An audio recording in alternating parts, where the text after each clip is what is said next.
en muchos casos comerciales y en otros casos, pues bueno, literalmente, directamente ligadas al despojo pues de bienes, de tierras, de posesiones de esos pueblos sojuzgados. No, no podemos desligarlo, ¿no?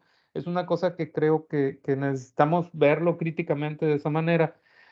Eh, sin embargo, bueno, esto como nos lo enseñan, ¿no? Como lo enseñan, ¿no? En las escuelas de antropología, pues está ligado a esta inclinación que tiene la antropología del viaje a lo salvaje, ¿no? Del viaje a lo remoto, como lo describía así literalmente Malinowski.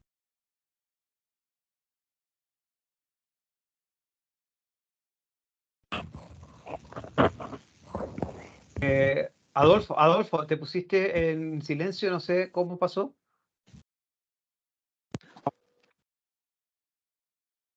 No, Muchas gracias ahora, por ahora decírmelo. sí. No, no sé cómo pasó, fue ahora sí que en automático. ¿Quién sabe qué pasó? Perdón, me había quedado en el hecho de que Malinowski había propuesto, ¿no? Un ethos para la antropología que tenía que ver con el viaje a lo salvaje. Pero hay dos pensadores que a mí me parecen fundamentales, que son, pues, de los formadores de la Escuela de Sociología de Chicago, de la Universidad de Chicago, de sociología urbana, que le dan la vuelta a este tema, ¿no? Porque en efecto empezaron a llegar a Chicago como una ciudad de la gran industrialización. A principios del siglo XX empiezan a llegar inmigrantes de muchas partes del mundo, fundamentalmente europeos y mexicanos, fundamentalmente, pero después empieza a ser esto cada vez más amplio, ¿no? Para Chicago.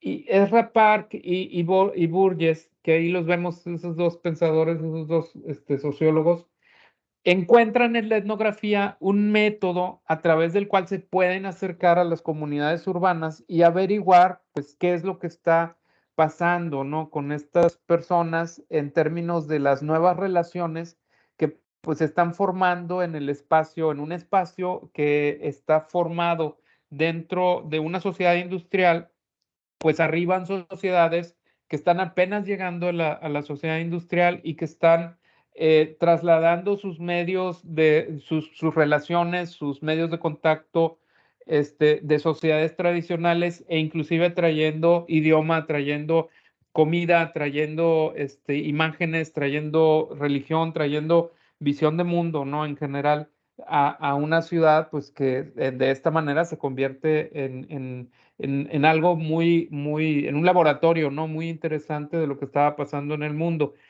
Entonces, ellos toman este método para aplicarse al estudio digamos, de estos escenarios. En México, nos llegan, y nada más como para ponernos en contexto el caso latinoamericano, los estudios sobre etnografía dedicados a la ciudad se reconocen como útiles, por supuesto que no es el primer caso, pero sí se reconocen por el Consejo Nacional de Ciencia y Tecnología nuestro, de México, como útiles para los estudios en arquitectura, se reconocen en el año 1995 en la UNAM, concretamente en la UNAM, dentro del doctorado en arquitectura, y pues bueno, ahí se puede decir que es un centro, la UNAM, que es pionero en la utilización de estos métodos. En sí la etnografía, ahí por ahí vemos a Malinowski, que había ahorita hablado de él, en su imagen idílica de lo que es el viaje a lo ignoto, ¿no? Como el ethos del antropólogo, ¿no? La etnografía, en realidad, pues etimológicamente lo podemos describir como la descripción profunda de un pueblo, ¿no? Eso es la etnografía, eso es. Es una inmersión en la vida de una comunidad para extraer de esta inmersión la complejidad que subyace a esta vida. Es un método que no renuncia de ninguna manera a la ruptura analítica, la ruptura en la fractura analítica de los fenómenos que observa, sino que se sumerge en esa complejidad y trata de rescatar esta complejidad, pues de una manera lo menos alterada posible. De alguna forma podemos entender que la etnografía pues es una investigación naturalista, o sea, estudia cómo desde la visión de quién observa, de quién va a ver a un fenómeno complejo, de quién va en la búsqueda de ese fenómeno complejo para observarlo y describirlo. Y durante, bueno, buena parte del siglo XX, digamos hasta los años 90 inclusive, la visión que se tenía de la etnografía pues era como una especie eh, pues, un método que estaba enfrentado a las metodologías racionalistas, cuantitativas y que tendían a partir el fenómeno pues en sus componentes y hacer eh, hipótesis o hacer suposiciones que pudieran explicar la causalidad de los fenómenos. Cuando entramos a estudiar etnografía, entendemos que a pesar de que, bueno, pues es evidente que las aproximaciones mixtas ahora son más usuales y son más útiles para entrarle a los problemas sociales, entendemos que la etnografía tiende a dejar de lado las hipótesis, dejar de lado las suposiciones antes de realizar las observaciones para producir explicaciones en función de las observaciones.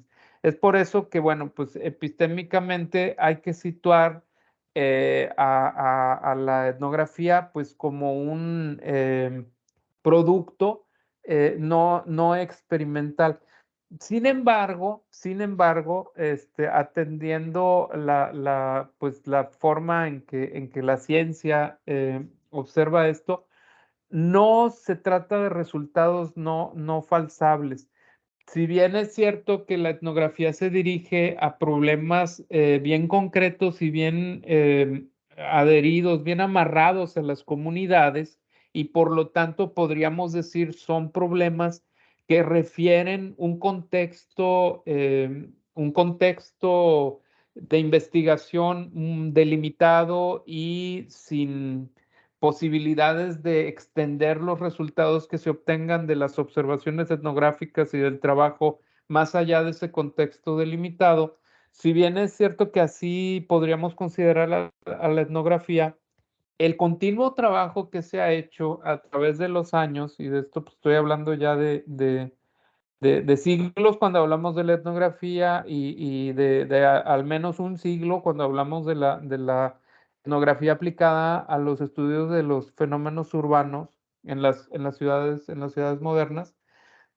Esta experiencia pues abre la posibilidad de la comparación y con la comparación con la verificación que se construye a través de la comparación, pues es posible encontrar ya pues una falsabilidad en tanto pueda ser el estudio comparable con otros estudios.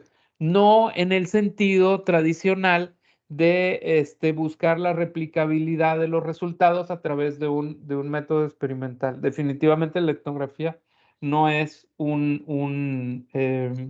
método experimental, no lo es.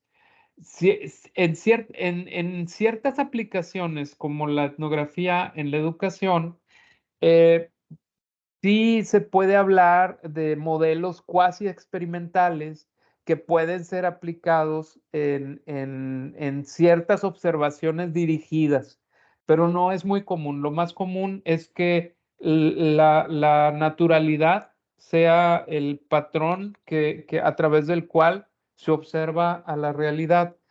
En etnografía nos encontramos que los fenómenos, bueno, tienen dos características básicas, ¿no?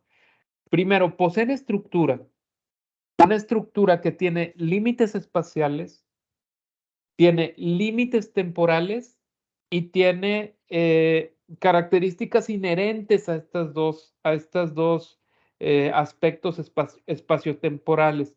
Estas características inherentes a los límites espaciales y temporales son las pautas a través de las cuales se establecen líneas interpretativas. En un cierto sentido muy práctico, ¿no? En la observación, entender los límites espaciales del fenómeno que observamos o de la comunidad que observamos y entender sus pautas temporales, pues nos llevan a identificar patrones, a identificar ritmos, a identificar regularidades, ¿no? Y con esta identificación es posible entrar a entender que la otra característica, ¿no? Que si por una parte poseen estructura, también poseen un contenido. Y este contenido está definido pues por los comportamientos, por los significados y por las representaciones que se hacen. Es decir, hay formas en que proceden las personas en torno a los objetos de sus usos cotidianos.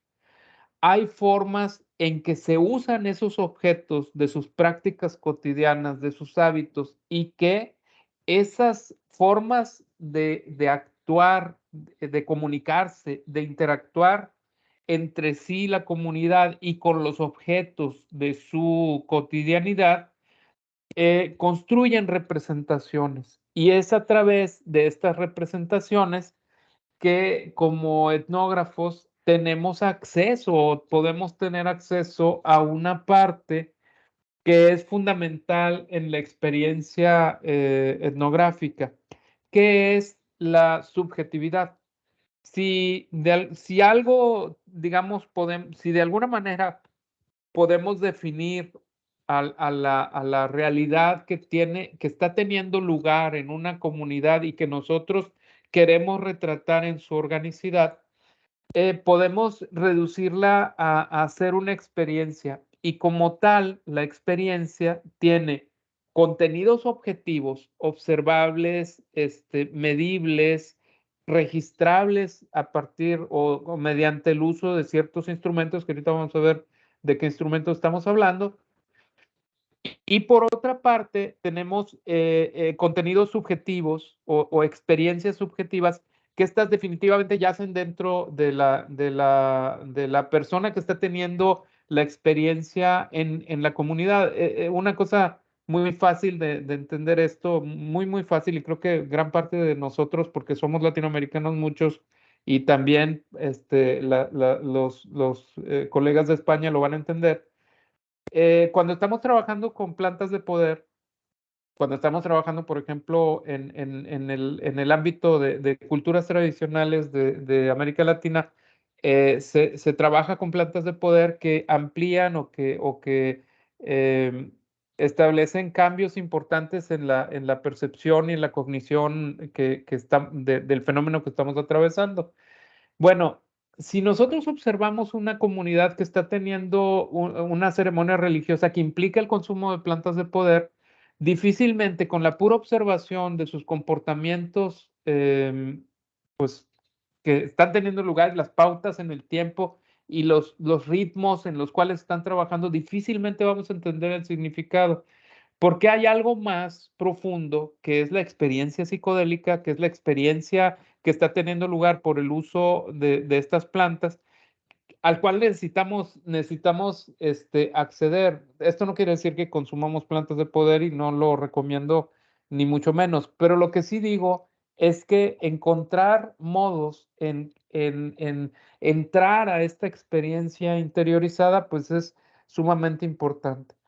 Y luego, por otra parte, surge como un tercer ámbito de la experiencia que está teniendo lugar en las comunidades, el ámbito de lo virtual, porque si bien los ámbitos comunicativos nos remiten a realidades que pueden estar solamente sugeridas en el ambiente y algunas que ni siquiera están sugeridas en el ambiente, pero que existen entre las mentes de las personas, ahora con la digitalización de lo virtual, pues se ha vuelto cada vez un ámbito de existencia más importante. Pero eso, bueno, lo va a abordar la doctora Gabriela en unos momentos cuando trabajemos el tema o cuando se exponga el tema de la etnografía.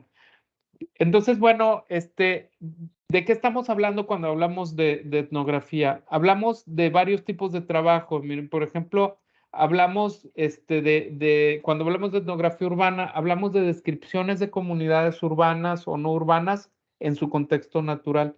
Hablamos de descripciones de hechos urbanos irrepetibles, descripciones de procesos de producción de obras urbanas y su relación con las comunidades, es decir, bueno, se hizo un segundo piso en el periférico de la Ciudad de México. ¿Qué pasó cuando ese segundo piso estuvo trabajándose? ¿Cómo se partió las comunidades que estaban conectadas por los bajopuentes en ese segundo piso cuando llegaron las obras? Y luego cuando estas obras concluyeron, ¿qué pasó con los tejidos sociales? ¿No? A eso me refiero. También hacemos historias biográficas, análisis de roles de individuos, estudios de lugares, ¿no? Bueno, que tienen cierta forma de ser tipificados. También hacemos microetnografías de pequeños grupos. Esto sobre todo se hace en escuelas. Esto es en el ambiente académico, las microetnografías son como más usuales. Pero ahora, por ejemplo, las microetnografías que podemos hacer en pequeños grupos que se juntan, inclusive que se juntan en red para los juegos, ¿no? Para jugar ciertos juegos en las plataformas multijugador, son muy interesantes. También hacemos estudios sobre situaciones de grupos como si fueran pequeñas sociedades. También hacemos estudios de instalaciones o instituciones como si fueran comunidades. Una cosa que nos la enseñó, pues entre otros, Bourdieu, a trabajar a las instituciones como pequeñas ciudades, ¿no? Como pequeños ámbitos complejos, ¿no? Ciertas instituciones a los cuales él les denominó lugares difíciles, pues son estas, ¿no? Fruiciones de la ciudad que nos explican mucho el funcionamiento de la comunidad en su conjunto, pero que los atrapamos en estos pequeños ámbitos, como por ejemplo serían hospitales o universidades, así. Y también, bueno, lo que hacemos es hacer comparaciones entre los diferentes tipos. Un par de investigadoras canadienses, Goetz y Leconte, nos regalan esta forma de interpretar, pues, en dónde se construye la etnografía. En realidad, la etnografía se construye alrededor de estos continuos. En realidad, así se construye entre lo que es inductivo y lo que es deductivo, entre ese continuo o entre lo que es constructivo y enumerativo, entre lo que es subjetivo y objetivo o entre lo generativo y verificativo, ¿no? Esos cuatro continuos son como un espacio en el que se dirime la construcción etnográfica. Tradicionalmente, aquí voy a usar mi cursor para que estén atentos a él, tradicionalmente nosotros pensamos que la etnografía estaría por aquí. No nos engañemos, la etnografía abarca hasta acá, porque el uso de protocolos observacionales estandarizados se utiliza, por ejemplo, en los laboratorios de usabilidad que introducen protocolos de la etnografía para trabajar ciertas observaciones muy dirigidas sobre el uso de ciertos objetos para fines pues, de prospección industrial, por ejemplo. Entonces, realmente utilizamos todo el espacio, pero lo que es más común, a donde es más común que nos aproximemos es a este cuadrante, es decir, que la etnografía pues sería más constructiva y generativa e inductiva que verificativa, deductiva y objetiva. Y es muy subjetiva también. Y es muy subjetiva la etnografía. Por eso se encuentra en este cuadrante la mayor parte de las investigaciones. Pero, vuelvo a decirlo, no nos engañemos, la etnografía se encuentra en todos estos cuadrantes. Déjenme,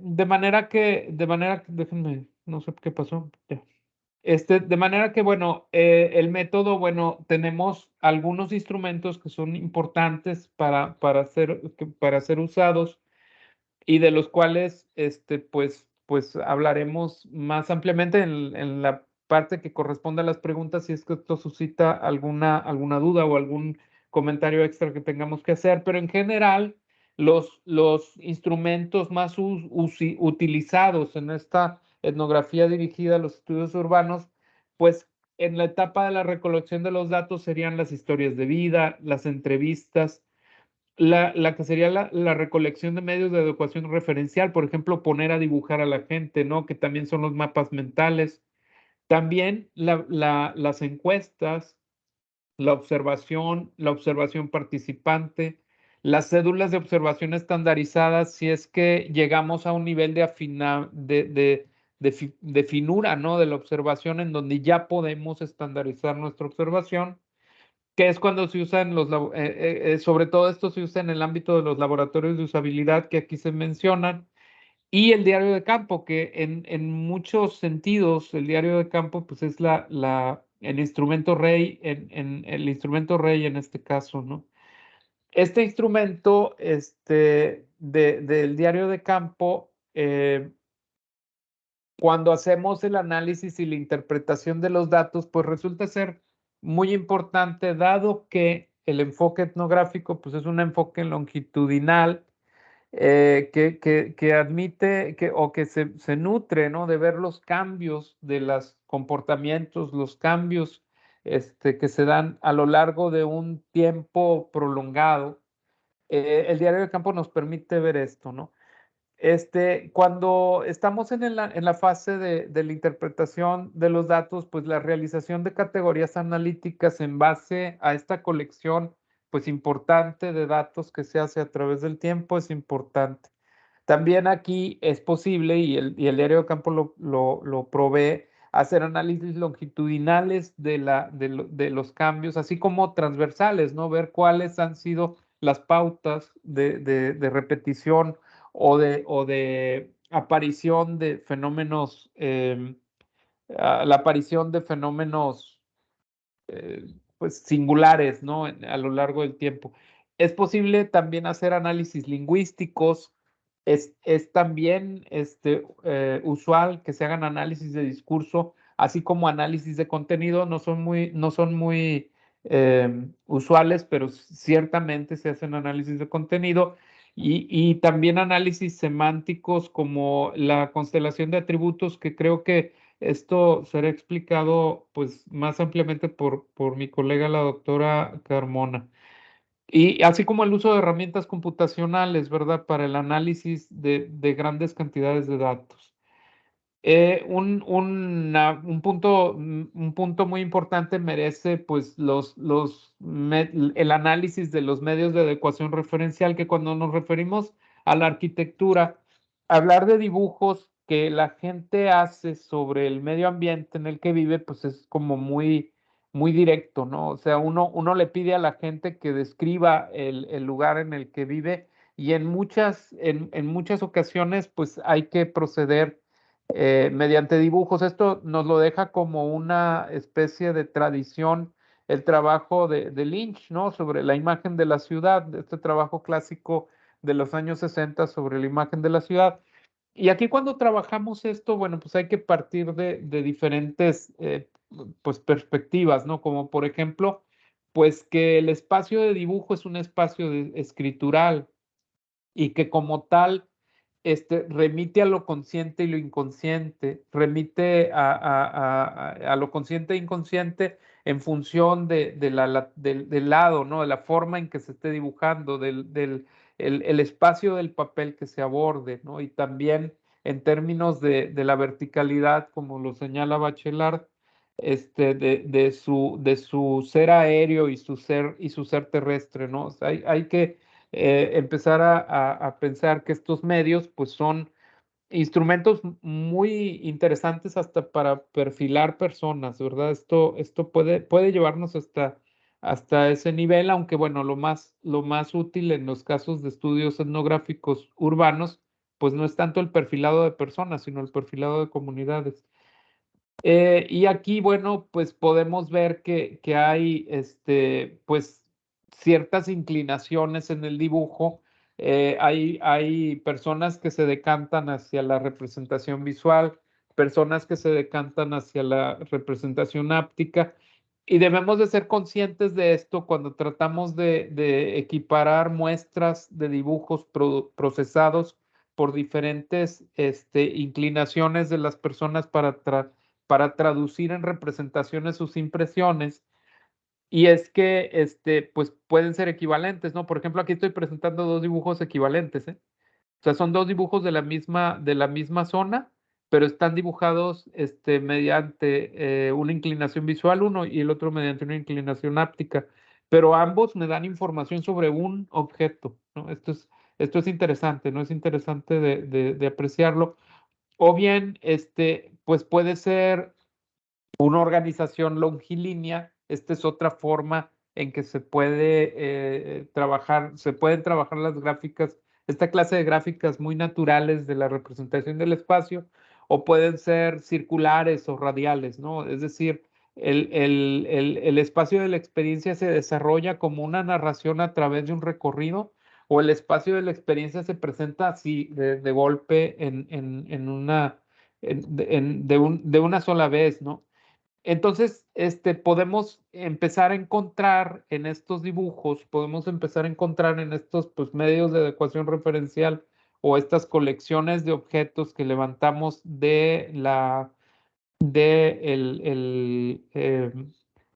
pues del estudio de campo, pues ya podemos empezar a encontrar una serie de elementos que nos hablan, pues de que aquí está reflejada una estructura que es a la vez objetiva y subjetiva, ¿no? O sea, podemos aquí empezar a leer contenidos de la experiencia que están del lado de la subjetividad de los participantes y también del lado del objetivo, es decir, de la realidad física en la cual se mueven los participantes.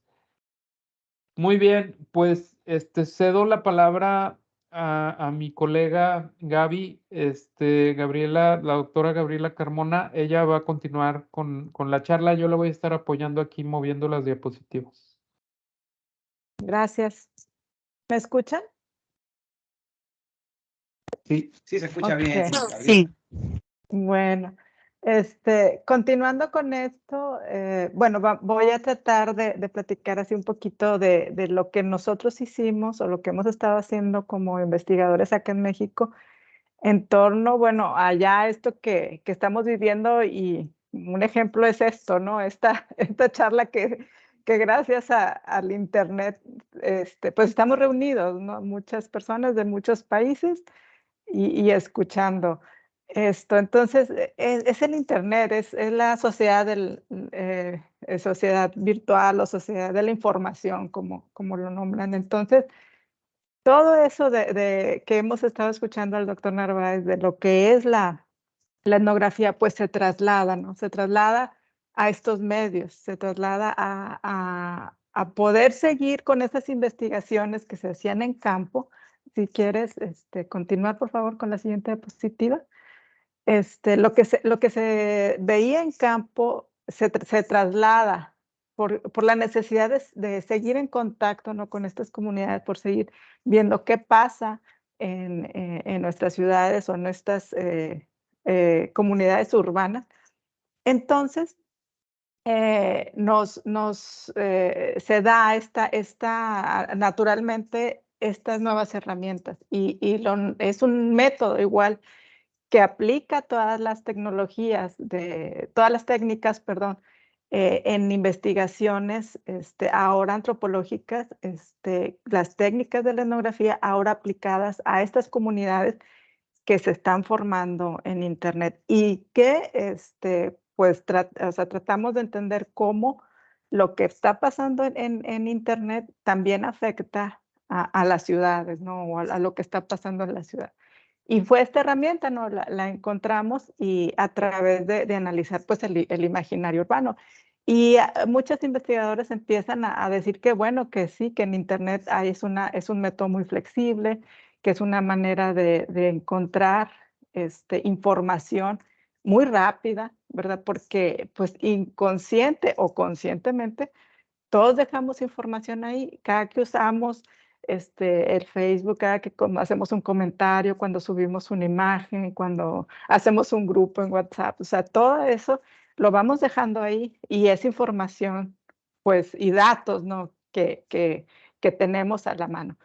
La etnografía tiene muchos nombres. Se le conoce como etnografía virtual, cibernética, tecnografía,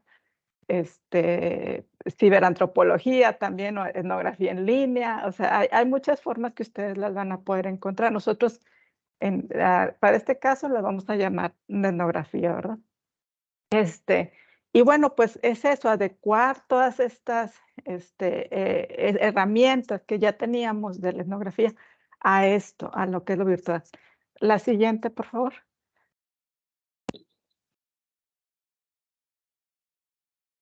Y bueno, hay autores, ¿no? Igual que la etnografía, Cosinet nos dice que el nivel de participación de un etnógrafo o de un investigador en estas comunidades también va a actuar dependiendo de su nivel, ¿no? Del nivel de participación que él decida.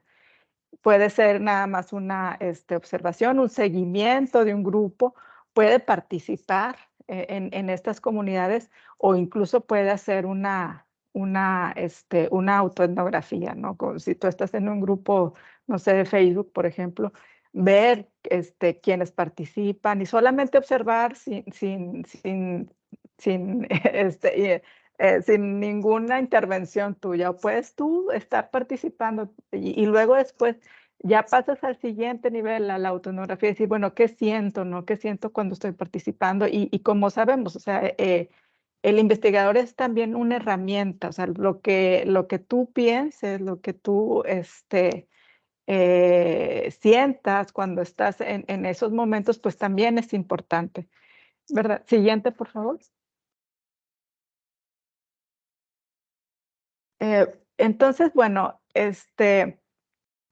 para entender un poco más lo que es la etnografía, no es solamente, la etnografía no solamente va a ser poner una encuesta, por ejemplo, en internet y que te la conteste, o estos nuevos forms que nos dan ahora los nuevos instrumentos y que pones una encuesta y te la van contestando, ¿verdad? No se trata solo de eso, ¿verdad?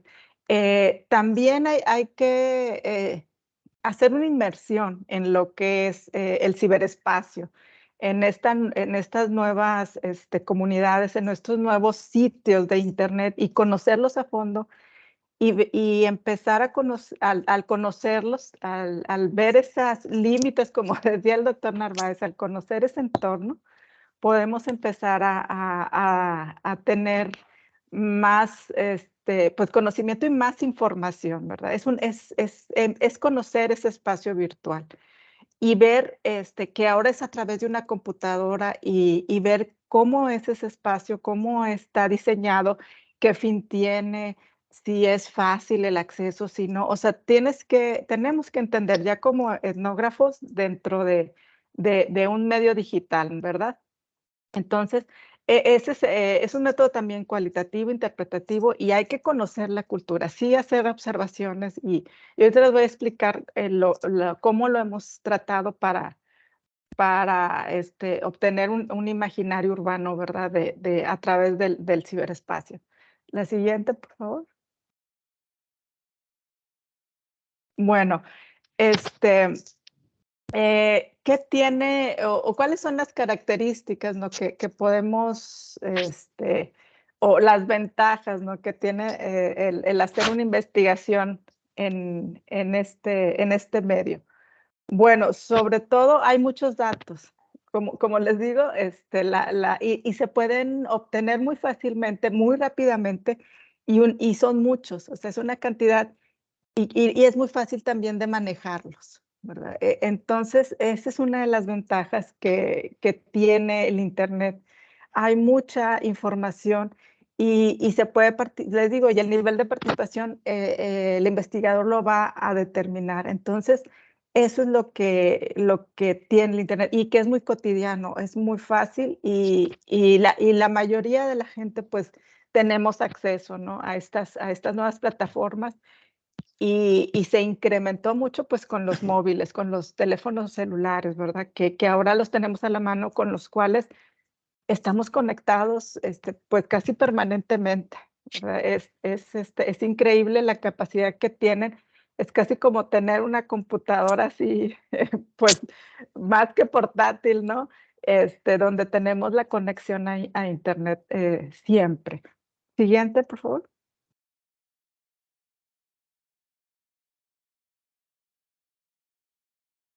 Bueno, aquí les voy a presentar como que los pasos más básicos que nos determina este autor Turpo, sobre todo, aunque él o muchos de los autores, estas técnicas se iniciaron mucho en el marketing, en la mercadotecnia. Fueron muy utilizadas para entender, ¿no? a los usuarios y qué querían y como qué vender y cómo vender. Pero nosotros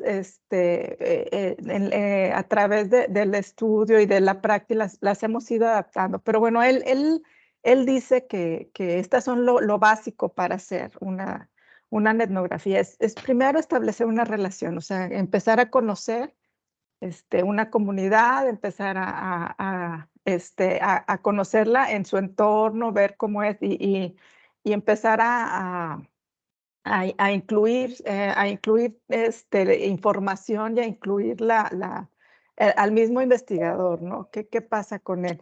Estudiando su lenguaje, estudiando los símbolos. Sabemos ahorita que la imagen y los símbolos, los stickers, los emoticones que usamos, o sea, ese es el lenguaje que solamente se maneja en Internet y que si lo sacamos de ahí, pues también así por medio de la mercadotecnia a lo mejor lo puede sacar, pero se utiliza. Entonces es bien importante que empecemos así como lo hace el etnógrafo.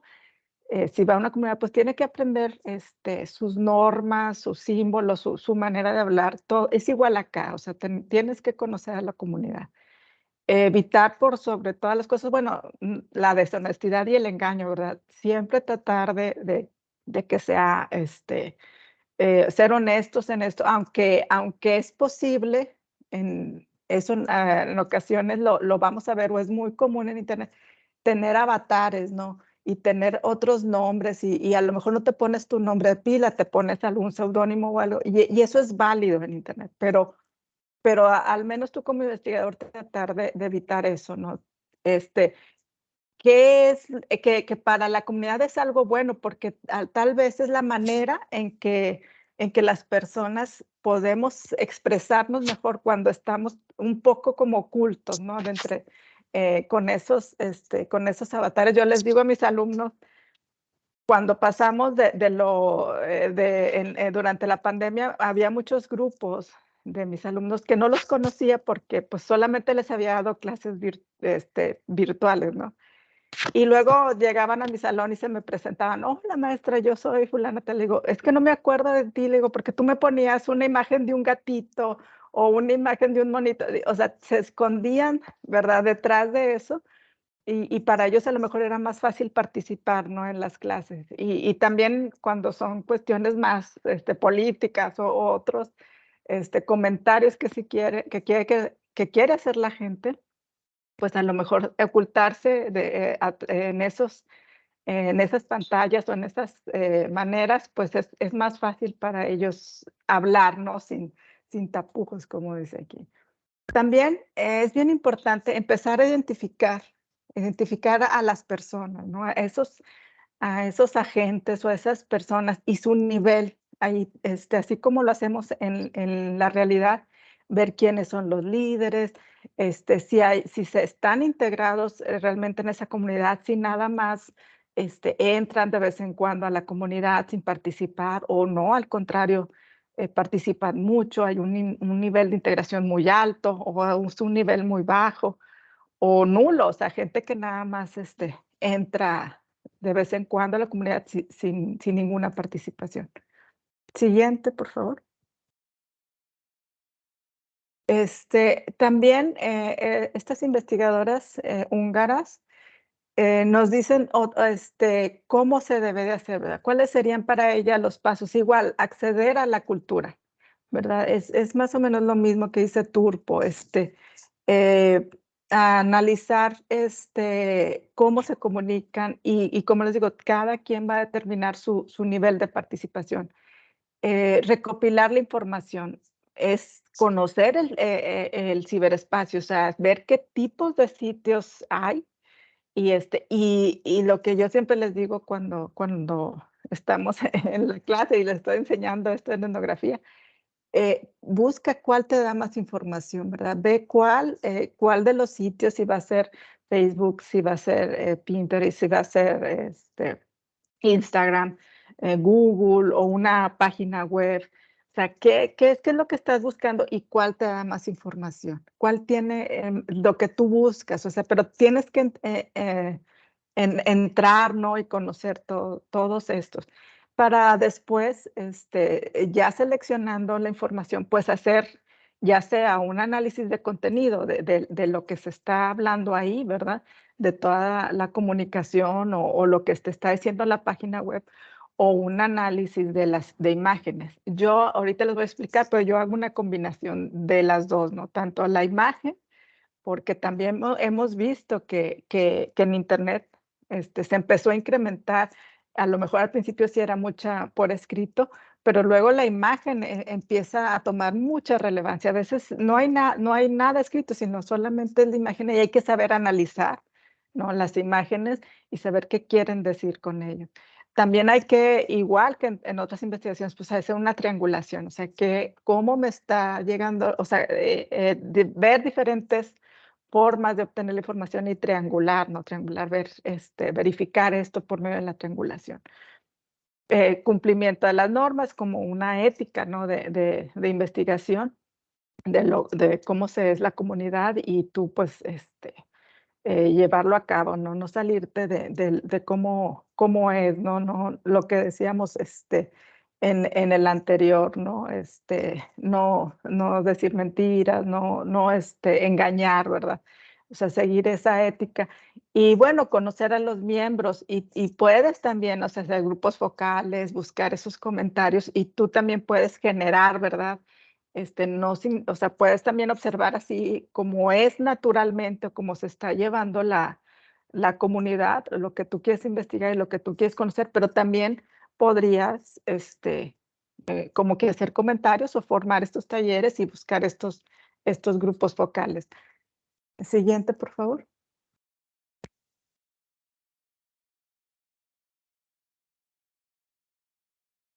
No ha cambiado. ¿Puedes poner la siguiente, por favor? Sí, Ahí ya, está. ya cambió, Ahí, sí. sí, ya ahora sí. Bueno, y aquí yo hago una comparación, ¿no? De esa forma de obtener los datos, ¿no? De Turpo, de Mitet y Dornijev, que son las investigadoras húngaras que hablamos, y Amaral, Natalie y Diana, que cómo ellos, hago yo una comparación y es básico, ¿no? Lo mismo, o sea, hacer estos grupos, detectar esas comunidades, conocer a los miembros, o sea, ellos, estos tres investigadores, pues coinciden, ¿no? En mucho de cómo ellos hacen las etnografías, ¿verdad? ¿Cuánto tiempo? Igual es algo lineal, tú tienes que decidir, pues bueno, como por ejemplo cuando yo lo hice en Facebook, ¿cuánto tiempo voy a hacer el estudio, ¿no? ¿Cuánto tiempo voy a hacer esa observación? Y también, o sea, yo tenía mi Facebook y bueno, cerrar, decir, ya hasta, voy a empezar a hacer mi observación y voy a cerrar mi grupo en esto o dejarlo abierto, seguir que siguieran entrando miembros, ¿no? Entonces, tú tienes que determinar eso, ¿verdad? Puedes también seguir, o sea, a cada uno de los miembros o si te interesa alguno de los miembros, pues puedes ya hacer una entrevista directo con él a través de correo, a través de chat.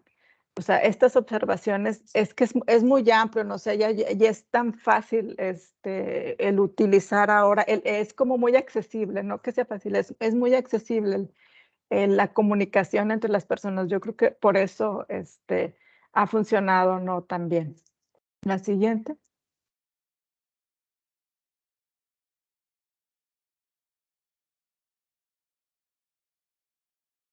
Aquí voy a explicar algunas de las formas en que hemos hecho, ¿verdad? Estas indagaciones, ¿no? Dentro del ciberespacio. Lo primero que yo hice fue, bueno, entrevistas a personas así, que yo elegí entrevistas a profundidad, seleccionando personas para entender cómo ellos se manejaban en Internet, ¿no? Y ellos me dicen, no, pues yo me siento como decía, yo me siento como un observador urbano, ¿verdad? Porque al tener, como les digo, el teléfono tan accesible, podía hacer comentarios rápido de algún accidente, de alguna cosa que estuviera sucediendo en la ciudad. Entonces, decía que el Twitter, hablaba mucho de Twitter, era lo que le facilitaba y lo que le gustaba, ¿no? De tener tan a la mano la información y se sentía así. Entonces, con esa entrevista yo pude entender a estos usuarios de Internet, cómo se comunicaban, su descripción en sí del espacio virtual, como un espacio también social, cómo se organizaban, las actividades que realizaban y ese comportamiento, ¿no? que ellos tenían y cuando lo hacían. Decía, es que a veces necesito hacer un comentario y voy manejando. Dice, yo necesito hasta estacionarme, o sea, no puedo evitar, es tan importante que yo diga algo que me estaciono, hago el comentario y luego ya me vuelvo a tomar mi coche, ¿no? Pero es una necesidad, ¿no? El estar comunicado. Y los coches cada vez también te dan esa facilidad de tener en tu pantalla del coche, incluso te lee tus WhatsApp, o sea, ya, o sea, ni siquiera te puedes despegar de ellos, aunque vayas manejando, ¿verdad? O llamas por teléfono directo, o sea, el coche ya se está también haciendo como una extensión, ¿no? del celular. El segundo caso, bueno, yo hice una investigación directamente en Facebook, casi al inicio de Facebook, y bueno, ahí sí fue una observación participante, ¿verdad?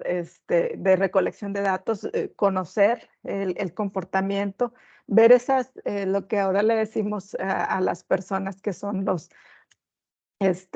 con nodos, ¿verdad? O estas personas, influencers, ¿no?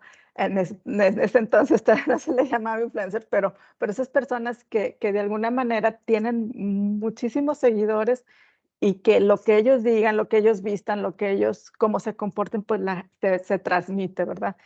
Y ver cómo es el acontecimiento, cómo se traslada, ¿no? De lo que pasa en las redes, se traslada a la ciudad, o lo que pasa en la ciudad, se traslada a las redes. Eso fue muy evidente, por ejemplo, cuando hubo un terremoto acá en la Ciudad de México, o sea, la reacción en redes, la comunicación, o sea, todo lo que estaba pasando en una ciudad, esa tragedia, bueno, en las redes se manifestó y al contrario, o sea, hay mucha penetración en ambos realidades, se puede decir.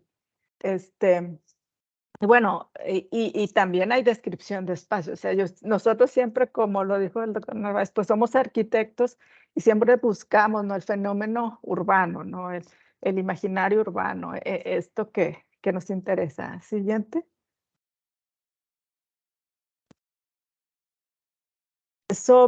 Bueno, ya más sobre los internautas, también en Twitter hubo un hashtag que se llamó en ese entonces No Eres Regio, que nació a raíz del aniversario de la ciudad aquí de Monterrey, donde se le pedía a las personas que subieran una frase donde dijeran, no eres regio si no haces algo, si no, en relación a lo que se te ocurriera, ¿verdad? Diciendo lo orgulloso, ¿no? que se sentía la gente de ser regio.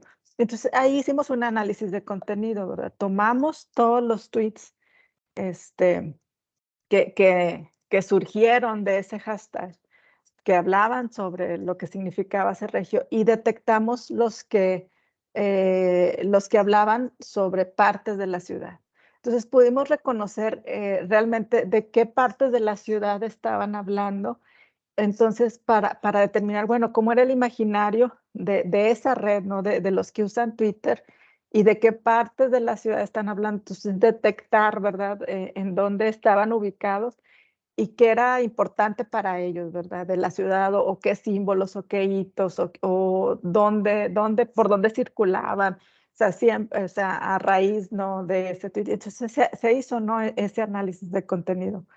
El caso 4 hicimos en Google Maps un estudio de cognición ambiental donde le pedimos a una persona que utilizara aplicación de Google Maps y hiciera un recorrido del punto A al punto B en la Ciudad de México, en el DF. Y que lo hiciera primero de manera pues virtual, ¿no? Que reconociera, que fuera viendo de manera virtual su recorrido y cómo iba a ser. Y después que lo hiciera de manera real. Y lo entrevistamos, ¿no? Le dijimos, bueno, ¿qué pasó? ¿Cómo te sentiste? ¿Te ayudó? ¿No te ayudó? Y no, pues sí, fue muy, reconoció, ¿no? Que era muy importante el haberlo hecho primero de manera virtual, se sintió mucho más seguro ver o tener esa información tan a la mano y hacer un recorrido en un lugar que la persona no conocía y como un medio así de exploración anticipada. Pero sí tenía algunas fallas porque el recorrido de regreso ya correspondió hacerlo o le tocó a la persona hacerlo en la noche y no tenía la información en Google Maps, por ejemplo, de noche. Entonces, no, o sea, ahí se sintió, ¿no? O sea, que le hacía falta, ¿no? Esa información al no tenerla, al tener solamente información de día, ¿verdad? Siguiente, por favor. Bueno, y estando realizando esta investigación, me invitaron a hacer a un proyecto que se llamó Lint Mudotram, Modutram, que era la implementación de un nuevo sistema de transporte en la ciudad de Guadalajara, acá en México. Era un sistema de transporte alternativo, donde iba a ser todo eléctrico.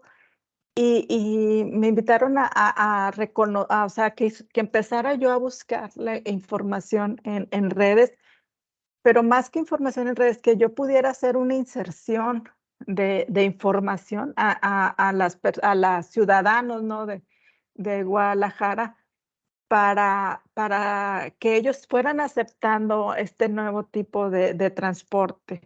Entonces, empezar a diseñar plataformas o empezar en Facebook a hacer grupos o comunidades como una manera de insertar, ¿no? Información, que esto también es posible como una forma de influir o de influir en comunidades clave y a través de las redes sociales.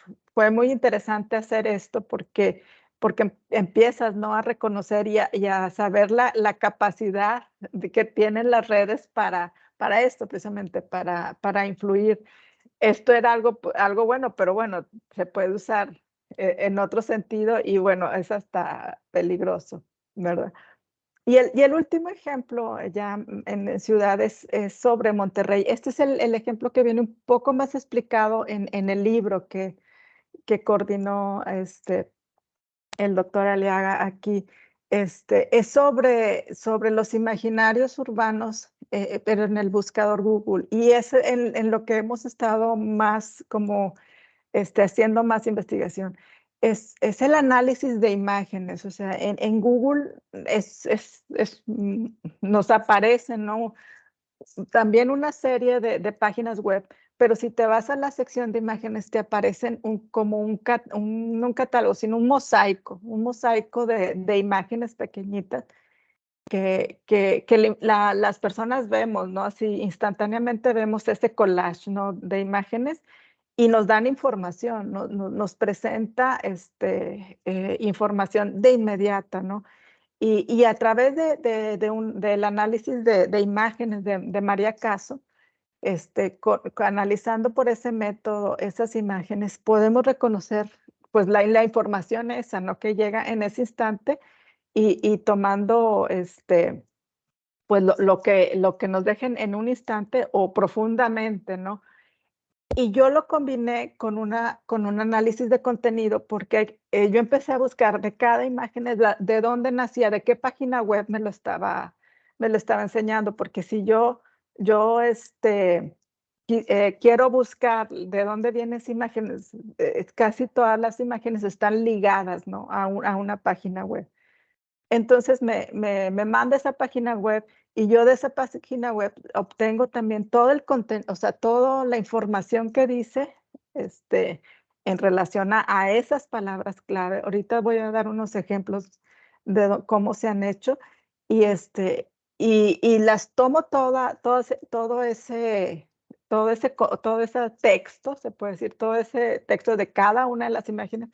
Pues son 15, 14 imágenes, pues son 14 o 15 páginas web. Yo saco el texto, lo que dice ahí, y hago un análisis de contenido. Y por medio de redes semánticas naturales también obtengo junto con imágenes lo que me está diciendo y puedo hacer inferencias del imaginario, ¿no? Que llega a las personas. Siguiente, por favor. Entonces, bueno, estas son las investigaciones en las que yo he aplicado, ¿no? La etnografía. Hice el imaginario en internet del fotógrafo Alejandro Víctor Carmona en Saltillo. Es un fotógrafo que hizo fotografías desde 1910 más o menos a 1940. Sobre Saltillo. Entonces yo hice una investigación de, bueno, ¿cuáles son las fotografías que prevalecen en Internet, verdad? Entonces busqué, como les digo, en esa parte de imágenes y me arrojó, ¿no? Las fotografías. Es un archivo de alrededor de 300, bueno, en esas fueron las primeras por el algoritmo, ¿no? Se supone que son, el algoritmo que maneja Google, se supone que esas primeras imágenes son las más buscadas o las que la gente ve más. Entonces, bueno, yo ahí pude sacar la información y analizar esto como les digo, por medio de estas imágenes. También una forma más hacia el patrimonio. Hay una ex hacienda acá en Saltillo, que es la ex hacienda de Santa María, que está muy cerca, o sea, es la zona conurbada de Saltillo, Ramos Arizpe y Arteaga. Y también para reconocer, también a través de estas imágenes, bueno, cuál era los elementos arquitectónicos de esa hacienda que el cibernauta, ¿no? Reconocía y que eran los que más se manifestaban en redes. Otra investigación fue, me invitaron sobre la discapacidad y yo así tal cual puse discapacidad y ciudad en esa parte de imágenes en Google y ver qué es que salía, ¿no? De imágenes. Y primero puse ciudad solamente y era, bueno, unas imágenes maravillosas, ¿no? De ciudades hermosas y urbes y colores. Y solamente poniendo otra palabra clave que era discapacidad, el panorama era completamente diferente. Se hizo otro sobre la Colonia Independencia acá en Monterrey. Fue bien importante de la independencia porque es una colonia muy inaccesible en cuanto a su topografía, pero también por la violencia y es muy difícil no hacer investigaciones ahí. Entonces, bueno, la etnografía nos ayudó porque no tuvimos que acceder a esos lugares tan difíciles, no tan peligrosos. Pero en redes sí había información, había grupos, había manera, entonces pudimos hacerlo. lo que en adelante estamos haciendo, lo que me interesa mucho ahora es los videojuegos, ¿no? Como espacios virtuales y como formación, ¿no? De estas comunidades. Hemos hecho también otra investigación viendo las redes sociales, se puede decir, del mundo real, o sea, que se hacen así en la comunidad y las redes que se hacen en lo virtual y ver que no coinciden, o sea, las personas, eso pudimos comprobarnos, las personas que estaban ahí, eso fue ya en la penúltima, el impacto en la planificación urbana colaborativa, ver que esas comunidades reales no son las mismas que las comunidades virtuales. O sea, son otros agentes, son otros líderes, son otras personas las que los manejan. Y bueno, otro también que me invitaron fue una persona que quería conocer o tener información sobre arroyos en la ciudad de Saltillo. Bueno, hicimos también un estudio de que el Saltillo es una ciudad que la atraviesan muchos arroyos, y bueno, queríamos saber qué piensa el cibernauta. Y bueno, con esto terminamos. Espero que no haya sido así muy a prisa y que hayan entendido, ¿verdad? Y bueno, ahorita con la sesión de preguntas, pues podremos, si quedó alguna duda, pues despejarla, ¿verdad? Muchas gracias.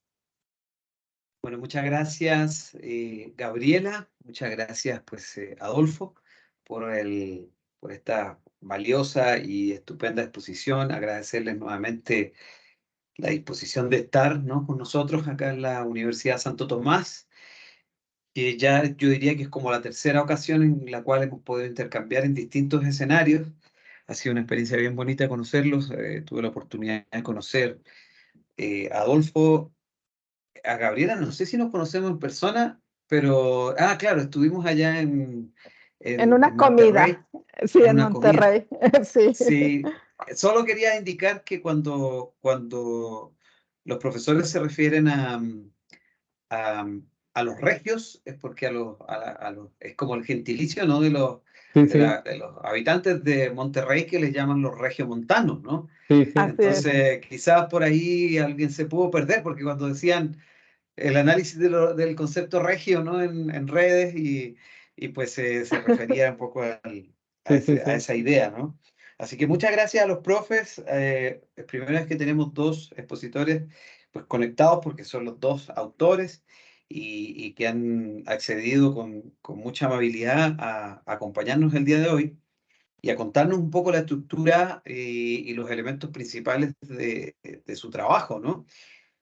Bueno, como de costumbre, yo le voy a dar la palabra a unos estudiantes de la Facultad de Sociología, porque pues les recuerdo a los profesores invitados que esto es una materia, pues, electiva, digamos, ¿no?, de la Facultad de Sociología de la Universidad de Santo Tomás, y pues nos acompañan como asistentes que están hoy conectados, pues que hemos tenido más de 100 personas, más de 120 personas, investigadores y profesores de distintas universidades de América Latina. Así que, pues, sin más, vamos a hacer lo siguiente. Voy a darle la palabra a tres estudiantes y después, que aquí estoy viendo a Brian, por ejemplo, que nos van a hacer tres preguntas. Y ahí está José Alejandro. Ustedes van a poder ver cuando ellos planteen las preguntas.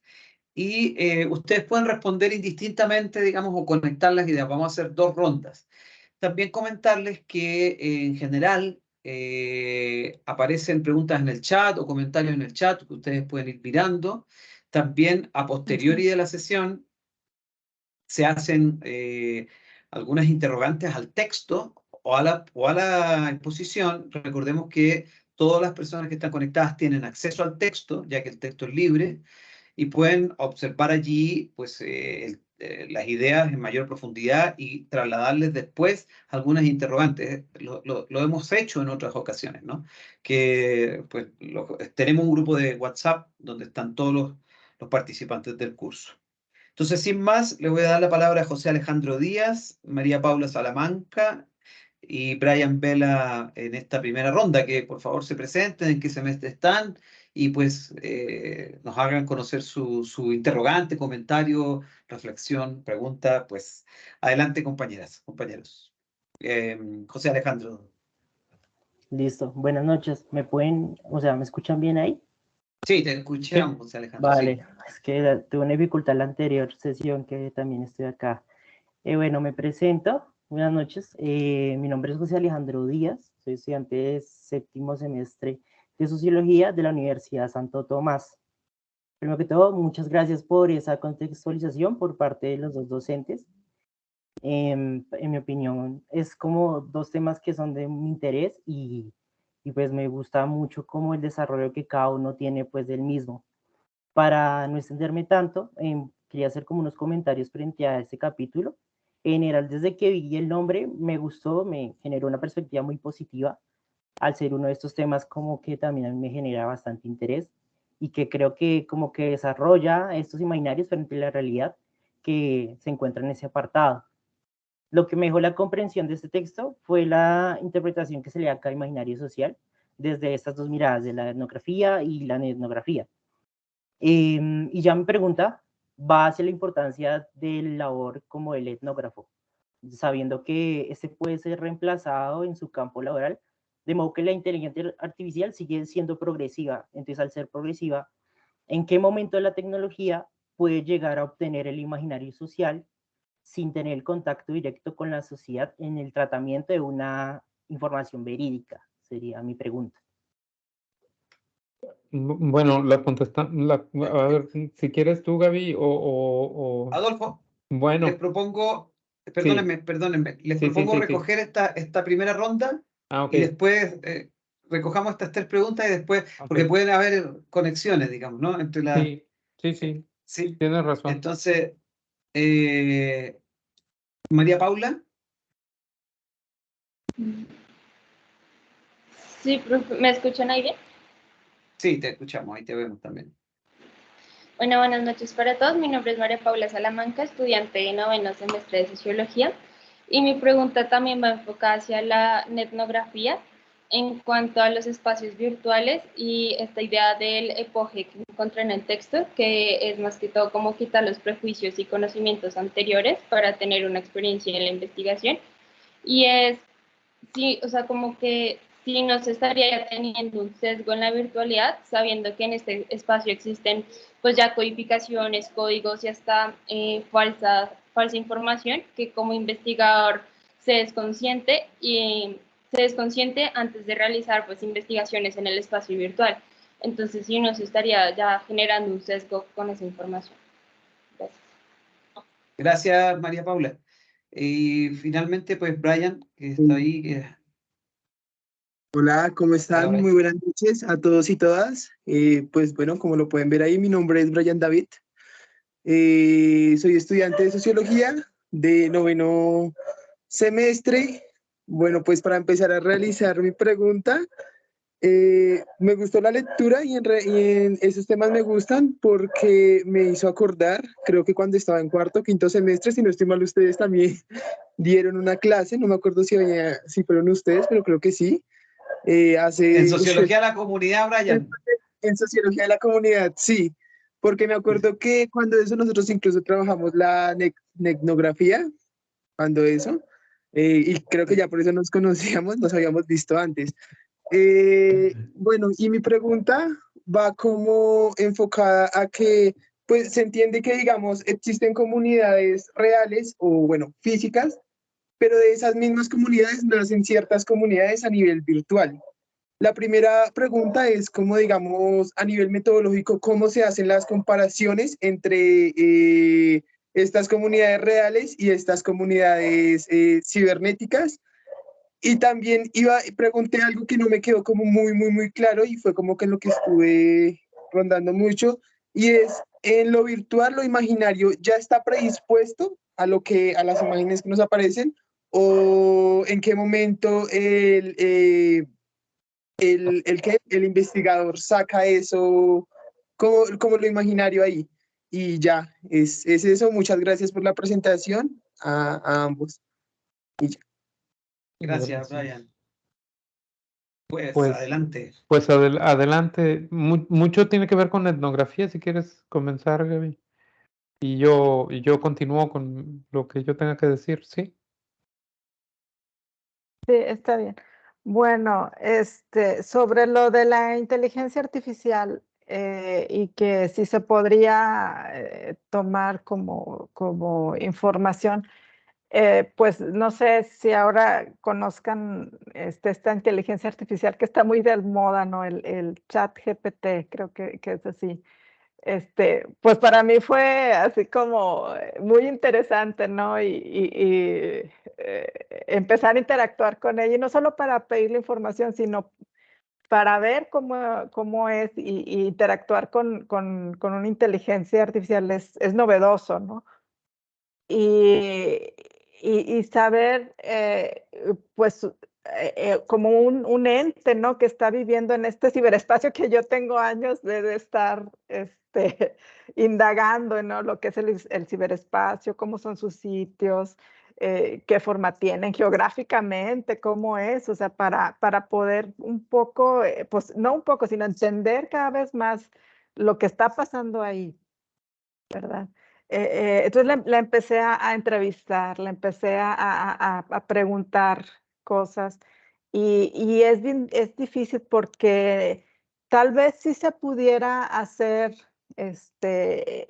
o pudiera ella darnos información, pero siempre que yo le hacía preguntas, o sea, más de lo que era como ente o como que se interpretara a sí misma o que me dijera qué es, siempre me decía que es una máquina, que es solamente información.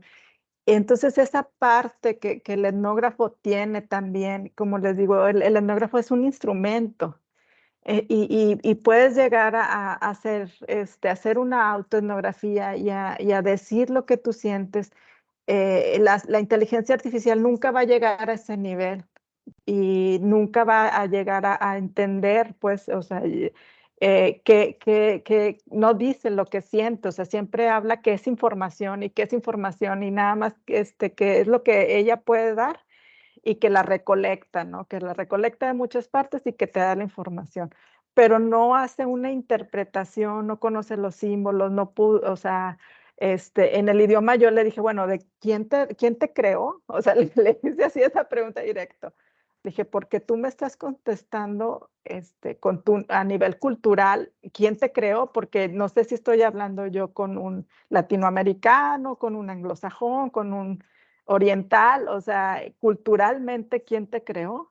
Y sí me dijo, ¿verdad? Sí me dijo que en San Francisco. Le dije, ok, entonces ya sé con quién estoy hablando, porque ellos te creen, o sea, tú vas a tener ese idioma y esa parte cultural. Entonces, yo creo que sí nos van a poder dar algo de información, pero no al nivel que un etnógrafo pudiera entenderlo. No sé, Adolfo, si quieres contestar Sí, o sí, complementar. pues sí, porque es una investigación que hemos estado trabajando los dos. Empezamos en diciembre con ChatGPT versión 3. Ahí empezamos a trabajar, que era un poco más limitada, porque en diciembre todavía no hacía una recolección, o sea, no tenía memoria para almacenar los diálogos anteriores, entonces haz de cuenta que siempre le preguntabas de nuevo. Hicimos el trabajo en varias sesiones y no recordaba las sesiones anteriores, pero luego, ya cuando hiciste, tuvo una parte del trabajo de campo ahora más cercano a este tiempo, en febrero, me parece, ¿no? Ya había memoria, entonces cambió un poco el instrumento, pero fue muy interesante porque es cierto lo que dice la doctora Gabriela, en el sentido de que hay una falta de subjetividad inherente a la herramienta, ¿eh? De hecho, digamos, técnicamente, la herramienta está ubicada en muchos servidores, en servidores de supercómputo, según pude averiguarlo digamos, leyendo aspectos técnicos de esta aplicación en específico. Y de esos del servidor, digamos, del equipo de supercómputo, ocupa 4% de la capacidad del equipo para hacer lo que hace, ¿no? Lo que hace es fundamentalmente buscar en bases de datos, y de las bases de datos hace una interpretación de lo que tú le estás preguntando y contesta en función de las bases de datos que tiene. de una manera bien interesante cuando empezamos a abordar cosas que realmente estaban fuera de las bases de datos, que tenían que ver con autopercepción. O sea, lo trabajamos hasta el punto de vista de la autopercepción de la inteligencia artificial. Se inhibía, o sea, hagan de cuenta que no sé qué pasaba a nivel de cómputo, porque esto pues, tengo que consultarlo con gente de informática de aquí de la universidad para que me den una idea de lo que pudo haber pasado, pero hubo varias ocasiones en que abordamos un tema de autopercepción, es decir, que fuera autorreferente el sistema sobre sí mismo y se trabó eso, se fundió. O sea, dejó de funcionar y hubo un apagón general, ¿no? de la inteligencia artificial. Entonces, esto me dio una idea muy interesante en el sentido de que no ha habido una reflexión fuerte de la inteligencia artificial o una forma en que la inteligencia artificial pueda ser autorreflexiva, o sea, mirarse a sí misma. Y este es un aspecto que a mí me parece fundamental para la parte que tiene que ver con la etnografía, porque el etnógrafo trabaja desde el espacio subjetivo gran parte de la información, gran parte de la investigación. Por ahí preguntaban si habría una sustitución del etnógrafo, un etnógrafo de medios virtuales, un etnógrafo, si podría ser sustituido por una inteligencia artificial. Quizás la inteligencia artificial podría ser una muy buena ayuda a la hora, por ejemplo, de hacer análisis de contenido, pero difícilmente el tamiz del significado que tiene una parte de contenidos subjetivos muy importantes. O sea, al faltarle subjetividad, falta esto. Entonces, ¿qué pasa con la subjetividad del etnógrafo? Bueno, hay que ver que el etnógrafo no es absolutamente racional y qué bueno, ¿eh? Y qué bueno que no sea absolutamente racional, porque somos seres muy complejos, somos seres que reaccionamos a la realidad en función, por ejemplo, del estado de ánimo o en función de la manera en que estamos, o de la emoción a la cual estamos engarzados. Podemos ver la misma realidad desde la tristeza o desde la felicidad y la realidad cambia profundamente. Entonces, bueno, si el papel del etnógrafo es entrar, como decía la compañera ahorita, entrar en esa epogé, es decir, despojarse de lo anterior, despojarse del pasado para ver el fenómeno desde la frescura de la primera mirada, que eso es epogé. Quizás pues en este despojo pues hay un despegue de esta realidad emocional previa o subyacente, pero yo sinceramente creo que este color que le da la capacidad de emocionarnos y la capacidad de sentir y también la capacidad real de conectar con nuestras emociones, con las emociones que estén teniendo lugar en la comunidad en la que habitamos, no la tiene la inteligencia artificial. Se me hace muy difícil que entre como un sustituto de digamos, del etnógrafo, ¿no? En la fase de interpretación. Pero, siempre hay un pero, ¿verdad? En el año 2022, y a esta inteligencia artificial no hemos tenido acceso porque es una inteligencia artificial experimental. Alphabet desarrolló una inteligencia artificial que aparentemente dio signos de ser un ser sintiente, no solamente pensante, era un muy buen ser pensante, pero además era un ser sintiente que o bien imitaba muy bien las emociones o bien las tenía. El asunto es que uno de sus programadores en Alphabet, pues vamos, quedó convencido de que era un ser sintiente. Esto es importante que fuera un programador y que fuera un tipo profesional que estaba trabajando en esto, porque pasó por el tamiz de Turing, pasó por el tamiz del test de Turing y entonces él pudo detectar sensibilidad real. Finalmente, Alphabet niega todo, como en muchos casos, niega que esto haya sido así, despiden con una indemnización millonaria, despiden al ingeniero para que no vuelva a hablar y con una orden de silencio. El tipo no puede hablar de esto, entonces no sabemos si en efecto ya se desarrolló sensibilidad. En el caso de que una inteligencia artificial desarrolle sensibilidad, pues estaríamos hablando con con otra ser muy parecido al ser humano, muy parecido, pero no igual. Una de las cosas que me decía y a las cuales llegamos a platicar con esta IA que estuvimos entrevistando, la doctora Carmonillo, fue que el carecer de nuestros sentidos, el carecer de nuestra forma de conexión con el mundo, le ofrece otras maneras de pensar y de ser a la inteligencia artificial. Inclusive, por ejemplo, nuestras referencias, nuestras profundas referencias espaciales y temporales que reflejamos en el idioma, no la asume de la misma manera la inteligencia artificial. O sea, no genera estas imágenes subjetivas espaciotemporales que nosotros sí. Y esto fue porque le preguntamos de qué color es el lugar en el que vives o cuáles son los límites del lugar en el que vives, de qué forma es, cuál es la realidad sensible, ¿no? Esto fue muy interesante, ¿no? Y bueno, preguntaban también cómo se establecían las comparaciones entre comunidades reales y virtuales. Por ahí, Gaby, me acuerdo que estuvimos, bueno, estuvieron trabajando tú y Rafa Tavares, ¿verdad? Estuvieron trabajando en esta comparación.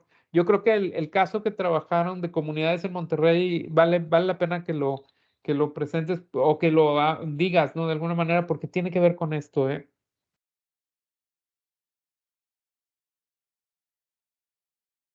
Sí, así es. Estuvimos con otro investigador, con el doctor Tavares, que él estudiaba estudió dos colonias aquí en la ciudad de Monterrey, de manera real, ¿no? O sea, en lo real, estudiando los agentes, ¿no? A estas personas que hacen cosas por su comunidad. Y la comparación que él, o por lo que hizo la comparación es porque eran dos colonias que habían nacido casi en los mismos años, con características físicas muy similares, la población también era muy similar, pero en una colonia, por ejemplo, él veía que la comunidad se organizó muy bien y que lograban obtener beneficios ante el municipio y ante el gobierno para mejoras, ¿no? Dentro de su comunidad, y en la otra no, ¿verdad? Y era lo que le llamaba la atención, o sea, ¿por qué en una sí y en otra no? Entonces hace esta comparación y se metió profundamente, ¿no? A estudiar a estas agentes, ¿no? Que movilizaban y a los agentes que eran pasivos, ¿no? En la otra. Entonces, cuando viene a trabajar conmigo, le digo, bueno, vamos a buscar o vamos a hacer investigación ahora en Internet y ver esas comunidades y empieza a buscar en el ciberespacio, bueno, pues esas redes, encuentra grupos en Facebook, se puede incluir su presencia ahí porque eran grupos cerrados.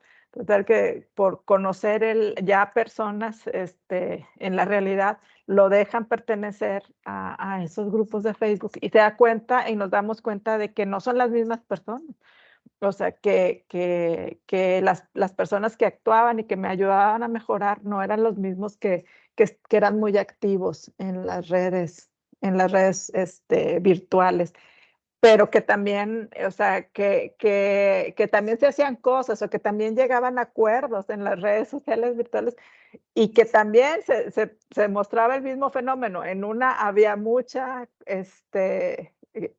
comunicación y se lograban muchas cosas a través de la red y se reflejaba, no nada más eso era lo que se reflejaba, pero no eran las mismas personas. Esto fue lo que supimos. No hemos hecho más investigaciones, ¿verdad? Paralelas. Sobre eso. Ujú. Sí, paralelas, ¿no? Sí, Paralelas, no, ¿verdad? Pero ajá, es un muy buen ejemplo, ¿no? Es es un muy muy buen buen ejemplo de ejemplo. cómo se puede Ujú. establecer la comparabilidad y cómo en ciertas dimensiones no son la misma comunidad. O sea, estamos hablando sí de la misma comunidad, pero son como diferentes actores que organizan esos diferentes espacios. Inclusive los nodos, ¿no? O sea, en los Son nodos es diferentes. donde ves. Y también los asuntos, ¿eh? También muchos de los asuntos y de las comunicaciones cambian sensiblemente, aunque estamos hablando de la misma comunidad, aunque estamos hablando de la misma comunidad.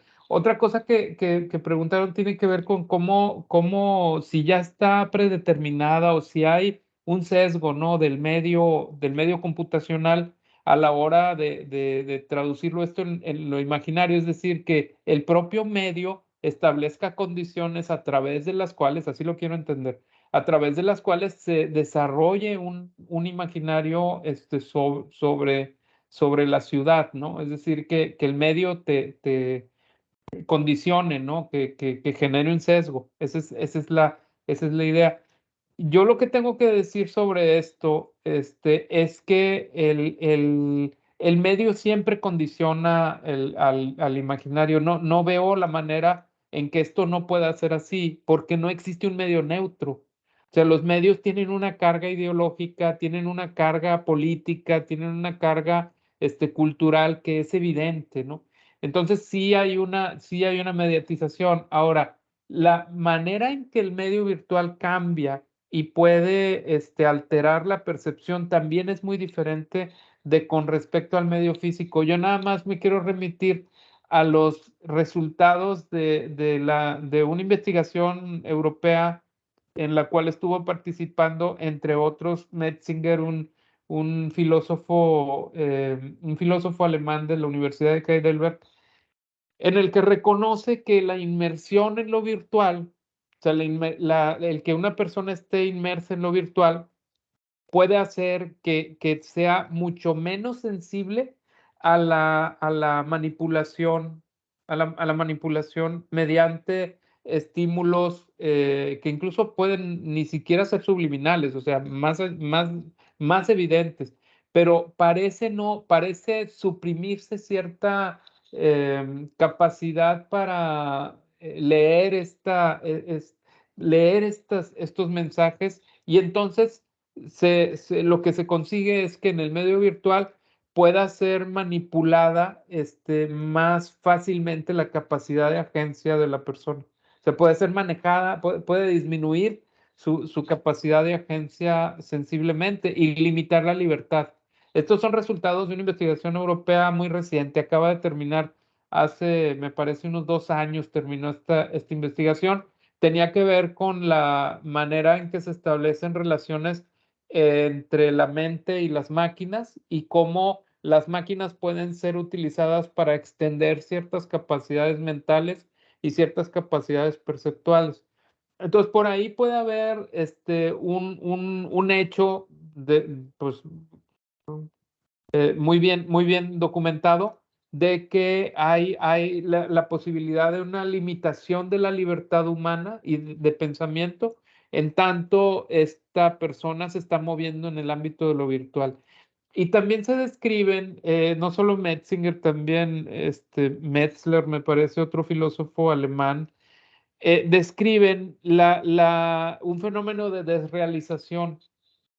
Hay una persona que está sumergida en el ámbito virtual, puede tener una experiencia de desrealización, es decir, de pérdida de sentido de lo real o de pérdida de brillo de lo real físico en función de haber estado experimentando una inmersión en lo virtual. Entonces, ciertamente hay que asumir que, bueno, pues todos los medios generan una impronta en la persona y estos, pues se reflejan en el pensamiento. De hecho, es la no neutralidad de los medios lo que en buena medida nos permite utilizar evidencias objetivas para entender lo subjetivo. Esta no neutralidad ya me está dando a mí datos con los cuales pueda yo leer la subjetividad de los grupos que estudio, ¿no? Es sus mentalidades, ¿no? Esto ya porque está reflejado en los medios. Hay un comentario ahí en el chat que preguntan transhumanismo. Y así es, o sea, lo siguiente o sea, bueno, de hecho ya tenemos un libro sobre transhumanismo, o sea, el siguiente después de hacer una etnografía y una etnografía, pues nos llevó a estos temas, ¿no? Que estamos Justamente. después les compartimos ese libro sobre transhumanismo, claro, siempre enfocado hacia las ciudades, ¿no? O sea, cómo está interfiriendo o hace influencia en lo urbano. Sí, pero bueno, volviendo a lo de la inteligencia artificial, definitivamente trabajar con las inteligencias artificiales activamente, haciendo investigación sobre ellas, es bien importante porque hoy por hoy gran parte de las interacciones que tenemos en el ciberespacio la tenemos con inteligencias artificiales. No nos podemos ya desligar de eso, es decir, no solamente nos comunicamos seres humanos, también nos comunicamos con inteligencias artificiales y estamos recibiendo de estas, pues, influencias inclusive en muchos casos verdaderamente perniciosas, ¿verdad? Pero en otros casos sí son de ayuda, ¿verdad? Pues el caso de las asistentes de asistentes inteligentes en los teléfonos, estas cosas son de ayuda. Pero ciertamente hay intrusiones que, bueno, pues están teniendo lugar ahorita. Pero pues hay que entender a esos habitantes. Hay que trabajar con esos habitantes para entenderlos. Perdón. Adolfo, Gabriela, me quedan 2 preguntas de la facultad. Me Sí. quedan 2 preguntas y nos quedan 10 minutos. Entonces yo no sé Híjole. si vamos a poder hacer la maniobra porque hay varios comentarios en el chat que yo los voy a copiar después y se los envío. Porque Sí. quedaron ahí un poco en algunas. Vi que ustedes hicieron las intervenciones un poco tomando desde el chat, así que yo les agradezco también esa búsqueda allí. Tenemos 2 estudiantes que están ahí a la espera, Johan y Jessica. ¿Qué tal? Buenas noches. No sé si se me escucha bien. Sí. Sí, vale, listo. Bueno, pues mi intervención intentaré hacerla bastante breve por cuestiones de tiempo, pero bueno, partir un poco pues de lo que sería ese componente que más llamó mi atención al momento de realizar la lectura y posteriormente pues realizaré lo que sería mi pregunta, ¿no? En cuanto a pues esa cuestión que siento que no me quedó bastante clara y bueno.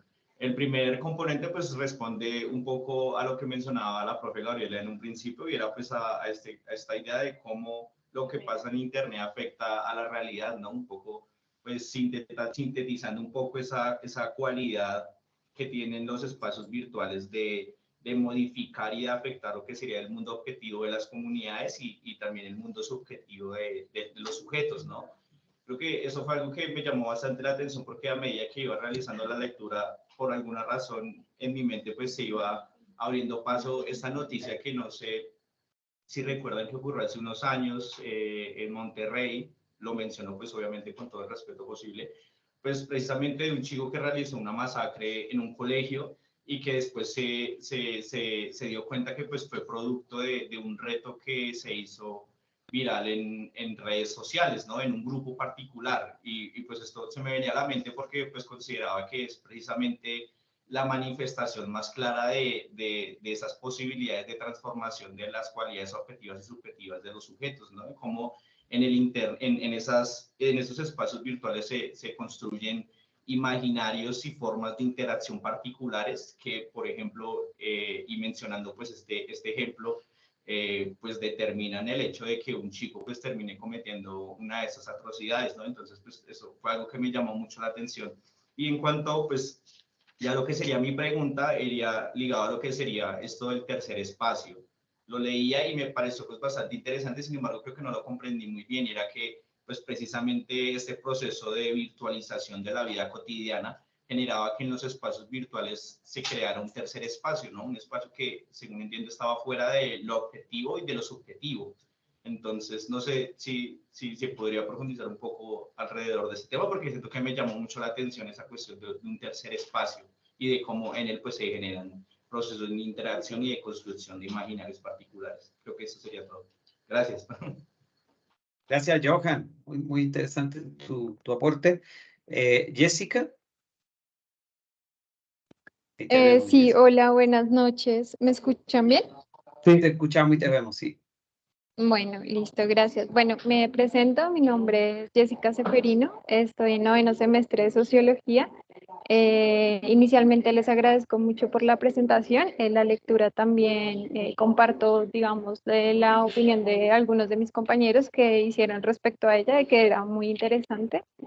Y mi pregunta, la anoté como para tenerla muy presente, se las voy a leer, es cómo pueden los investigadores o los futuros también investigadores abordar de manera efectiva esta subjetividad y esta polisemia de la que ustedes hablan en el análisis del imaginario, y a partir de ello, ¿qué estrategias o qué enfoques recomiendan para evitar estos sesgos y como para mantener la validez en el uso de las herramientas como pues la etnografía y la etnografía en este campo de estudios, pues que es lo imaginario?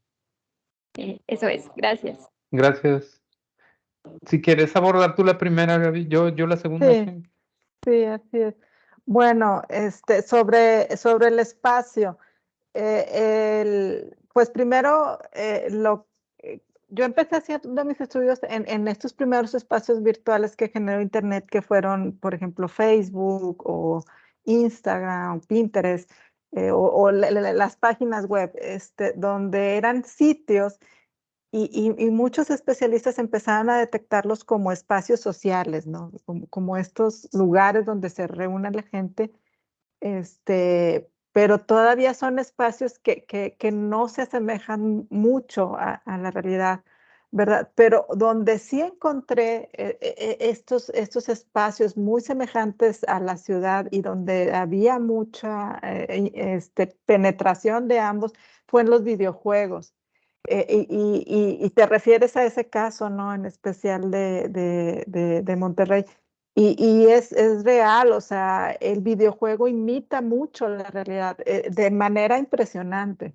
O sea, yo hice una investigación también con mis alumnos, daba yo la materia de precisamente planificación urbana y les puse un ejercicio, les dije, bueno, estos elementos que no sé si conozcan a Kevin Lynch sobre el urbanismo, que él dice que todas las ciudades, ¿verdad?, tienen nodos, barrios, sendas, que se me olvidaron los otros. Son 5 elementos, ¿no?, que determina que los buscaran también en los videojuegos. Hitos, gracias. Entonces, que los buscaran en esos videojuegos, en esas ciudades que están representadas, en esos espacios, porque eso es lo que tienen los videojuegos. O sea, es un algo lúdico, pero siempre necesita un espacio, o sea, hay que diseñarlo. Entonces los chicos buscaron en algún videojuego que ellos tuvieran a la mano en el que les fuera así más fácil y les dije, busquen estos hitos estos elementos que reconoce Lynch en las ciudades y los encontraron fácilmente, o sea, no fue difícil, ya los habíamos visto en la ciudad de Saltillo, pero ahora los buscaron en los videojuegos, ¿verdad? Entonces, y ahí Bordes era el otro. Entonces,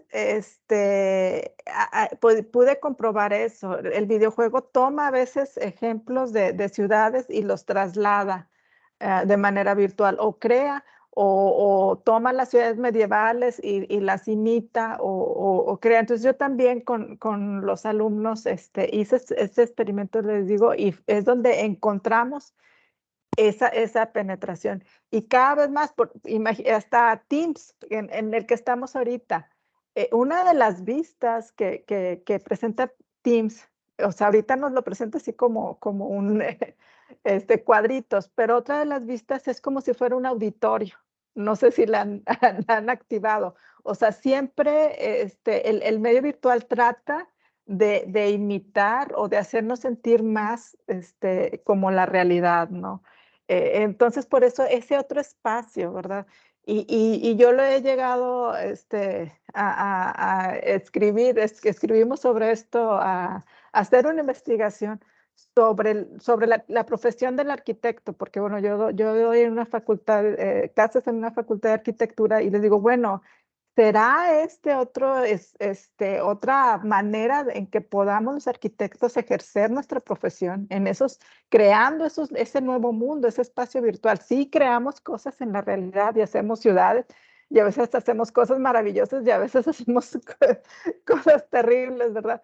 Pero también, ¿qué estamos haciendo en lo virtual? Porque también en lo virtual estamos influyendo en los niños, por ejemplo, en los adolescentes, en los jóvenes, en los niños, lo que como arquitectos y sociólogos, o sea, el ciberespacio es fundamental que lo analicemos, porque ahí está pasando mucha parte de nuestra vida, de los niños, de los jóvenes, de la gente. Nos pasamos mucho en el medio virtual y está así ya tan penetrado que a veces es difícil hasta distinguir las fronteras, ¿no?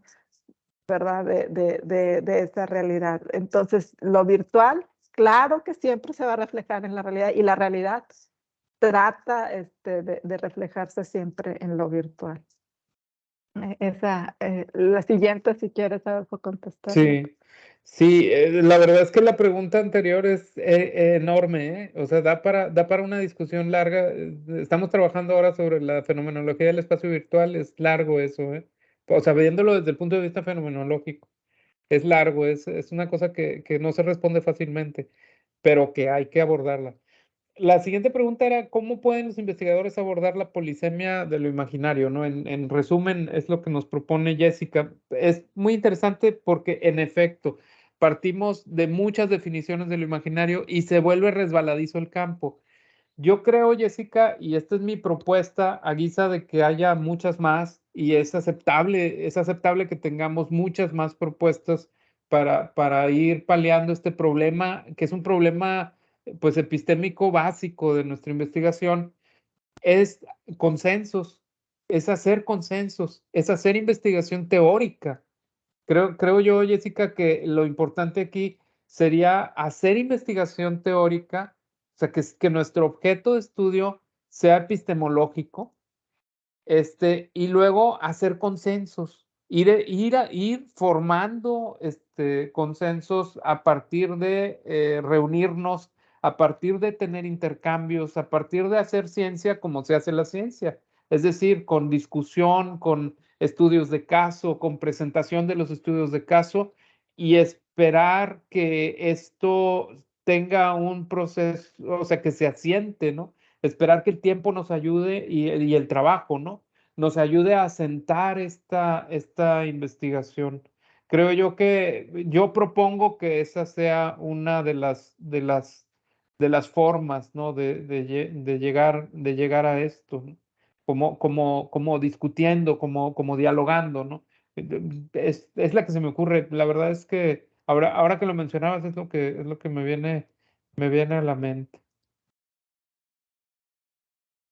Bueno, pues Gabriela, Adolfo, por ser como realmente alcanzamos a cumplir con el tiempo, sabemos que hay que ir a cenar, hay que ir a descansar, es Sí. una hora tarde, sobre todo en México, no sé si es la misma hora, son las 8 No, acá, es no sé si es en una hora antes, Acá estamos a son las las 7. 7:01. Es la Bueno, hora, tenemos gente que está en Chile y en Chile creo que son las 10 de la noche, tenemos gente que está en distintos horarios, entonces sí, yo sí. les agradezco por el tiempo, por la estupenda presentación, le agradezco a los estudiantes de la facultad que se leyeron el texto, hicieron unas preguntas ahí muy, muy certeras, muy interesantes. Pues agradezco también a todos los compañeros y compañeras que estuvieron hasta el final, que estamos casi 100 personas todavía, bueno, 80 personas estamos hasta el final. Sabemos que después en la época, en el periodo de las preguntas, algunos tienden a salirse, pero pues tuvimos un buen auditorio el día de hoy, una excelente presentación, dejar los invitados a seguir revisando el texto, a compartir con nosotros sus inquietudes y pues seguir en contacto con los profesores, con la profesora Gabriela, con el profesor Adolfo, con quienes pues hemos tenido ya el gusto de estar aquí en conexión con la Facultad de Sociología, y es muy bonito ver que un estudiante que hace, no sé, creo que fue en plena pandemia, ustedes Sí, estuvieron con sí, nosotros sí.